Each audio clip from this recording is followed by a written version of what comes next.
Righteousness has always been on the mind of our Father in heaven. Now, if you mark in your Bibles, underline that.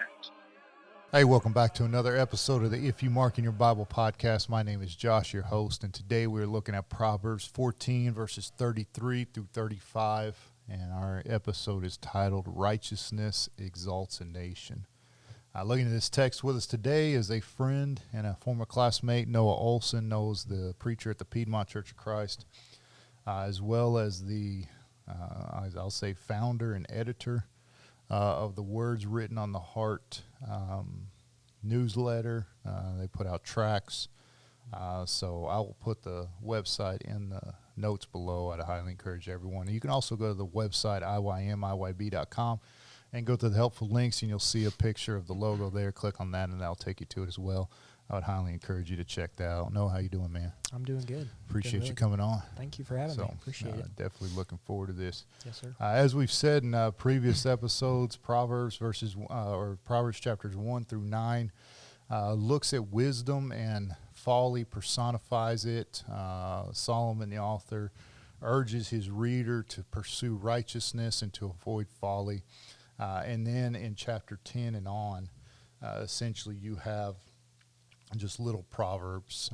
There really seems to be no rhyme or reason as far as organization goes, right. But they're all just little nuggets of wisdom that prove valuable. And today's three verses are no exception. What do you have to add to the context? Yeah, so, I mean, we'll probably get to this more in verse 34, but I think it's just interesting that chapter 14 just is an explanation of what it is, like the antithesis against verse 34. Yeah. I love the application. There's so many sermons there, but such a good chapter for just nations, for leaders, for just churches as well. And so I'm really excited to get into it. No, you're absolutely right. So I noticed the same thing. So without further ado, we'll pull up our text. I'll remind everyone that our text is powered by the Scattered Abroad Network, where you can check this episode and this podcast with many others like it. We'd also encourage everyone to go to the App Store, wherever you download your apps, and download the Scattered Abroad Network app, where you can get all types of sermons and podcasts as well. So be well worth it. So without further ado, let's look at verse 33. It says, "Wisdom rests in the heart of a man of understanding, but it makes itself known even in the midst of fools." What do you have there? A lot here, but I circled that word rest there. And I wrote, someone observed that as true wisdom sets its throne in the heart. And he's making a contrast in verse 33 with the wise. He's not always quick to say what he thinks. It's going to rest in the heart, Psalm 119, verse 11. But that which is in the midst of fools is made known. I put a lot of these verses like Proverbs 18:2, Proverbs 29:11, where you have this picture in the Proverbs of like the fools are just pouring out their foolishness, right? They're always just ready to say what they think. Mm-hmm. And the wise is saying, I'll keep it in until the proper time to speak. And just kind of pulling it to the theme, I guess, of the episode, how often are we as a society and a nation just so quick to say what we want? That's a great point. And not to keep it in. Oh, that's an excellent point. And I'm glad you brought up the antithetical parallelisms throughout these things, throughout this section of the book for sure. It's pretty much the rest of the book is this antithetical parallelism. And we mentioned on a previous episode, but we'll mention it here again. The purpose of that is essentially to show the absolute nature of both. Rather than just leaving it to implication, Solomon is using this technique to show the absolute nature of wisdom versus what happens with foolishness. And like I said, we'll talk up in a minute. I'm glad you brought up rest. It literally means, that word in the Hebrew literally means to take up residence. So we may use the phrase "make itself at home," and that's the thought. Right. Wisdom makes itself at home in the heart. And there's a facet of this word that indicates privacy and quietness, which I think you hit the nail on the head when you talked about it. It reserves it for the proper time. So wisdom is not just something to be boasted or to just simply be fraudulently Yeah. displayed, for lack of a better term. I've read different cultures will kind of tell what like in America, in order to be wise, you have to speak, right? Yes. But then there are some other cultures. It's like the wise are those who, be quiet. You're absolutely right. And so no, that's a great it's point. important. In fact, I just put the world in general, noise masquerades as wisdom. And I think That's Solomon argues against the opposite. Heart, underline that. The heart, especially in the poetic language in the Old Testament, is the center of thought. It's the center of will and action, the center of character. Psalm 119, verse 11, thy word have I hidden mine heart that I might not sin against thee. The point that the psalmist is making, likely David, but the psalmist is making there is that the word is shaping the thoughts, the words, and the actions of the one who puts. Same thing here, with wisdom at the heart of this individual. It is. I think sometimes that's a misconception about wisdom, is that it's a tool for us to utilize. Whereas in Solomon here is saying that wisdom rests in the heart of man. In other words, wisdom is not a tool that he utilizes, but it's a part of his nature. It's a part of his character. And I think you tie this to Psalm 119 and verse 11. How do you put wisdom in your heart? You put the word in your heart, God's word, God's wisdom in your heart. What else you have? Yeah, no, I just going back to the idea of tongue sins. I think tongue sins are going to send people faster to hell than hand sins.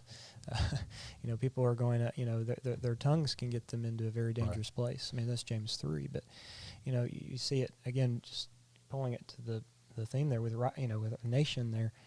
How oftentimes is social media an outlet for people's biggest expressions, and yet some of their biggest downfalls. Right. And so, getting us back to, making sure James 1, I think I put here, verse number 19, it takes more wisdom to be quiet than it does Great to, point. say something. That's a great point. Understanding, I think is what the English Standard has. It's not IQ intelligence. Yeah, it's the ability or the intelligence to make the right decision or right choice, and absolutely what goes along lines with as far as what you said concerning the tongue. Discernment, understanding, like you said, knows when to be quiet and knows when it's time to speak. The second portion of this verse, it makes itself known even in the midst of fools, is a little difficult in the Hebrew. To capture the full essence of the meaning. The literal translation of this, if you were just to take it straight without any type of grammar considerations, is, and the inward part of fools is made known, which I think you touched on a little bit. A fool essentially expresses or shows or puts on display his lack of wisdom. And so you see you can see the absence in that. There's another facet where some would argue that this means that wisdom makes itself, or rest makes itself at home in the heart of man, but it's even makes itself known to the fool. In other words, wisdom is so distinguishable or identifiable that even a fool can identify it, recognize it as wisdom. Now, he may not possess it, he may not put it into practice, but he's at least at the point where he can perceive it. And I think there's a sense where you look at the nation today, it's not difficult to see who has wisdom and who doesn't because it's put on display. What else do you have? Absolutely. I mean, I think right in that in the chapter, I think there's a verse, if I come back, if I can find it, but talking about like even the scoffer can see wisdom. He denies it, but he can see it. You think about atheism today and creationism, working with the same evidence. It's just the idea of I want to be closed-minded to it. No, you're absolutely right. Yeah, absolutely. I mean, yeah. I also think there's a sense, and again, you've touched on this, where wisdom is practiced in private and in public. That's right. And I think that's a thought that Solomon is definitely conveying here. But again, the wise is shaped by his or her wisdom. The fool lacks it. the fool may only recognize it, and then, like you mentioned, the fool may scoff it or reject it. But what he's pointing out here is there's a distinguishable difference between wisdom and the lack thereof. It's not something that kind of blends in and is not easily identifiable. There's a distinction between it that he and that's the thesis of the Proverbs, I think. right. You know, it's just You're absolutely wisdom right. versus foolishness. And I think you're absolutely right that this is going to bleed into the next two verses. This thought that wisdom, and we'll see it here in just a moment. You have anything on 33 before we move on? No, I don't think so. Okay. Verse 34 says, righteousness exalts a nation, but sin is a reproach to any people. What do you have there? There's a lot here, but righteousness, I put Psalm 119, 172, because that's righteousness, right? I mean, and we can declare, I say we, but, as a nation, we can declare what's right, what we feel right. That's verse 12 in the context, right? There's a way which seems right unto a man. But true righteousness, Psalm 119, 172, is the commandments of God. And so simply, if we want to get people back to, our nation back to exaltation, we just simply need to get back to the Bible. I wrote down like a few things that, I think that just specifically maybe us as a nation, we would like to maybe focus on patriotism or nationalism or capitalism, intellectualism, and industrialism, military. And we're so focused on those things. And yet you look at all throughout biblical history and you find that the nations that kind of exalted those things, military, Greece, right, fell. Rome, peace, and, Pax Romana, I think it is, fell. Babylon, Persia with the great law system, destroyed. And yet us as a nation, we put our focus so much on those things. If we just simply went back to the Bible, we would be exalted, above measure. Oh, I think you're absolutely right. In fact, I put that note here, the rise and fall of a nation is based on moral character. That's and right. You touched on it. It's not the economy, military might, diplomatic affairs, foreign policy, capitalism, communism, whatever it is. It's the moral character of a country. Capitalist nations have fallen because they were immoral. Communist nations have failed because they're immoral. And so it all points back to the same issue. The word righteousness in the Hebrew and Aramaic lexicon of the Old Testament, which is abbreviated halot, the word that's most commonly translated as righteousness has this thought. It has loyalty, in other words, an adherence to a standard. It has justice, which consists of removing anything that breaks peace and doing everything you can to preserve order. And I'm talking from a national standpoint. Right. You have justness, which is essentially the thought of punitive action. In other words, if somebody's wrong, it's not just simply admitting someone was wrong, but actually taking the action to make it right. Right. And look at the corruption of a nation. I mean, it abandons righteousness. It abandons these facets of this word. I mean, abandonment of loyalty.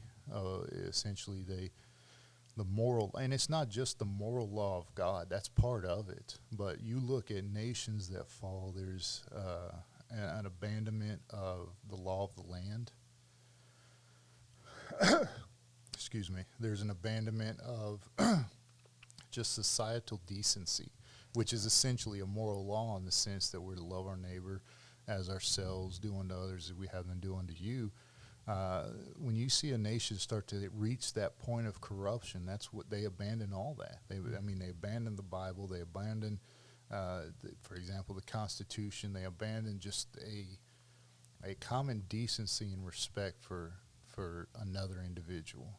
Yeah. You go to the justice. Justice is perverted, and it's not difficult for us to understand. There are two laws. There's law for the regular person. There's law for what people would deem the elite, and then justness. The innocent suffer. You think, for example, abortion. I think is probably the marquee example of a nation where the innocent's not protected. If that makes sense. You could also point, for example, in the media, in some instances, is guilty of this as well. On the front page, we'll post something that's a lie, that's defamatory, that does not represent the truth. And then when it's exposed, how is that rectified? Well, usually it's a little blurb on the last page of the paper, right? It doesn't get the same treatment. The mistake and rectifying the mistake doesn't get the same treatment as the lie initially. So there's that abandonment of justness as well, and it's not difficult for us to see it in like you said, this nation. Historically, it's always been that case. As soon as a country starts to leave that moral foundation upon which they were founded, it's usually not long before. Without fail. I mean, absolutely. like what hasn't God shown us? I mean, I also wrote like Deuteronomy 4, where God says, "What nation is so great as the one that you are?" He's talking to Israel there, and it has these great laws, these commandments. It's like, hasn't God shown us these things? Yeah, if that's we a would great just point. open our eyes. And yet, I think the biggest sin, I'm an American, so I'll talk about America, but is pride. We're so full of ourselves. Righteousness exalts a nation. In order to be lifted up, it first demands that one person be brought low. And so, No, I think you're right. I also think the antithesis of that is shown. I think we see. So you see nations. Israel's an example. Judah's an example. Assyria, Babylon, and all that are Egypt. All examples of nations that have left God morally and have failed. But there's also examples of the opposite. Take Joseph, for example. When God, when Pharaoh showed favor to Joseph and essentially put him in charge and through Joseph followed God, what happened? They were the most prosperous nation during the time of a drought. You take Daniel, for example, Persia, and you could even argue Babylon. When they were following the advice of Daniel, a godly man, they benefited. And it was when Daniel was ignored that Babylon fell, and so forth. So put Daniel 2 and verse 21 next to this verse. God removes kings and sets up kings. Psalm 22 and verse 28, kingships belong to the Lord, and he rules over nations. The moral stability of a nation determines whether it stands or whether it falls. Yeah. What else you have? I agree. There's a lot here, but just one of the thoughts about, I circle the word sin. I began, again, this would be a wonderful just like class or sermon, but I just went through the chapter and found out like specific sins specifically that damage a nation. Right. And you can go through, like, I won't give all these, but like verse number 1, you take away the home. Verse number 3, you get rid of or you allow the tongue just to be open. Proverbs 14:9, you mock at either sin, or some ideas look at sin offering, so mock holy things. You go down the list here, atheism, relativism, and I think that's interesting, is that, again, righteousness exalts a nation, but it's sin, which is so we're using that word antithesis, right, of God's character. You're right. In fact, one commentator translated sin as lawlessness. And I think that's an interesting way to look at this.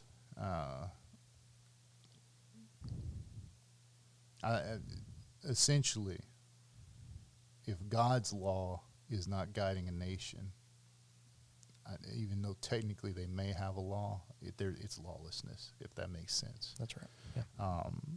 Without any type of, there are laws of the land. Corrupt nations have had laws, but they failed. It was really just a lawless nation because God was not at the nucleus of it, and I think that's where that commentator was going. That just regardless, even if it's okay by the law standard to pervert marriage or to abort children or to victimize people, even though that's the law of the land, it's still lawlessness because it's not in line or in tune with God's standard. Absolutely. You have anything else we move on? Don't think so. Verse 35, it says, "A servant who deals wisely has the king's favor, but his wrath falls on one who acts shamefully." What do you have there? Yeah, I just put Romans 13, verses 2, and you could go start really at verse 1, but 1 and following, Paul's advocating there, obedience to authority. And I love pointing out that authority there is a wickedness, right? You got probably one of the greatest wicked rulers in the Roman history, Nero, there. And so making the principle there, it's not, who's at the, it's not necessarily the moral character that determines my obedience. It's that person's in the chair. I respect them, but I'm, and Right. don't accept their sin, but I obey. Right. And there's a respect for the office, Yeah. even if the man is not respected. Right. I think you can apply that to the church too. That's right. Are there corrupt elders? Yes. Are there men who should not be elders? Yes. But there is a sense where that's a God-ordained, a God-established position.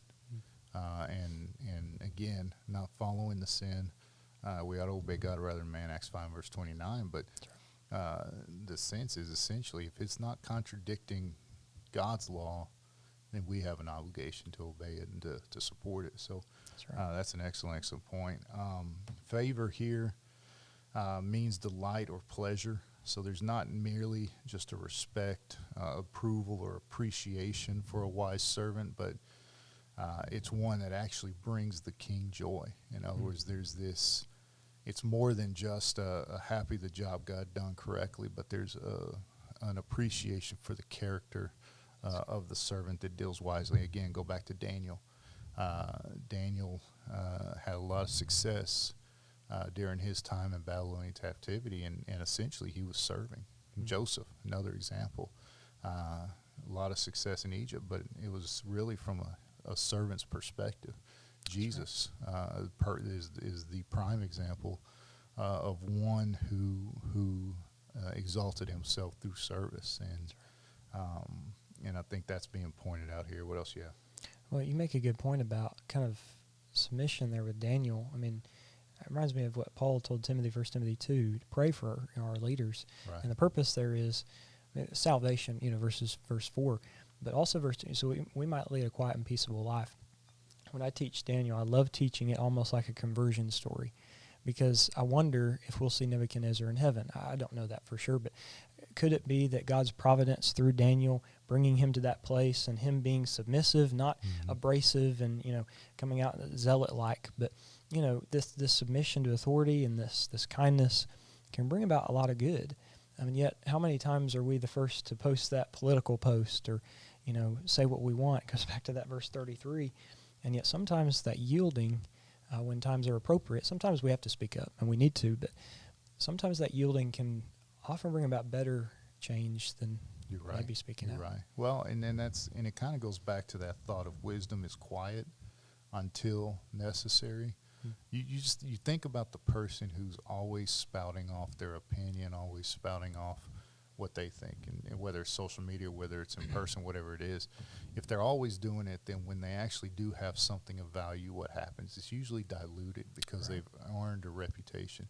I played football with this guy, my freshman and sophomore year of college, who never talked. I mean, he's just a very quiet, low-key, even kill individual, didn't say a lot. And one day we had a rough week of practice. We had a rough film session this Friday. We were in a hotel room, and we had a defensive tackle who always talked to the point that it just got annoying, and we just kind of tuned him out. But this running back stood up, and he didn't say a lot, but when he spoke, and he essentially was telling us that we're going to have to get our head right and get prepared for the game, but because he never spoke, when he stood up to say something, the room went silent, and we wanted to hear what he had to say. Why? Because he done spouted off, so you knew that because he was standing up to say something, that there was something that was worth listening to. That's a good illustration. And so it was, and that's the same here. Absolutely. I put next to wrath, Job 21 and verse 20, as well as Isaiah 13 and verse 9, when it talks about the wrath of God, fierce anger, and all that. And again, antithesis, dealing wisely, king's favor. Shamefully here is not embarrassment. It's public disgrace. and it has involved with it the idea of betrayal and treachery, treason. So it's not just someone making a mistake and everyone mocking them or laughing at them. There's a legitimate disgrace here because of a treasonous action or betrayal. What else you have? Yeah, I mean, that goes back to Romans 13. I mean, is it verse 4? Be subject not only for wrath, but conscience sake, I think. Mm-hmm. Absolutely. I don't think anything else there. Yeah, this, like I said, the whole section here, 33, and I think it's a good, I mean, the wisdom sets the tone for these two verses, and then you see that wisdom's at the heart of a righteous nation. It's obviously at the heart of a servant who finds favor with the king. And then again, so you look at it, and we'll just use 35 for an example as far as this antithetical parallelism. A servant who deals wisely has the king's favor, but the wrath of the one falls on the one who acts shamefully. This idea of the absolute nature, by listing the consequences of these actions, you list the absolute nature. And the point that Solomon's making is a servant who deals wisely, there's never an instance where shame is found. There will never be shame in one who deals wisely. That's good. Then you look down and you look at it from essentially the fool. There will never be an instance where one who deals unwisely or shamefully finds favor. That's good. And that's the purpose of the antithetical parallelism, is just to draw that there's no prosperity with foolishness, but there's no poverty with wisdom, as we mentioned on a previous episode. And so when you study particularly chapter 10 through the end 31, I know there's some sections intertwined in there, but most of them are these antithetical parallelisms. So I think you did great as far as just, especially that outline of sin throughout this chapter. That's what Solomon's trying to communicate is there is absolutely no profit, nothing to be gained from sin. That's right. And we mentioned this before, but if we could have or experience the consequences of sin before the pleasure, would anyone ever sin? And that's the facade of sin. And so I think Solomon puts a great, or makes a great point with that. You have anything else before we close? I mean, if nations would just use the first, 4 words of verse 34 as their, as a constitution, I mean, I think, we wouldn't have to really worry too much. Righteousness exalts a nation. It's not personal preference or the political leader at the time, or just get back to the Bible. If we can get people in the Word, I always use the illustration when talking about, Bible reading. Make as much contact with God's Word as you can. Tiger Woods, I think it was stated that almost every tournament or every round he made 1,000 contacts with the ball, almost every time. And why do we think he's so good? If we can do, as much righteousness we can filter, get in, what's coming out is going to be that and better. That's awesome. Great point. Thank you, Noah, for coming on, man. I appreciate it. Enjoyed that. Those who are watching, thank you so much for your support. Until next time, keep studying. Mark in your Bibles, underline that.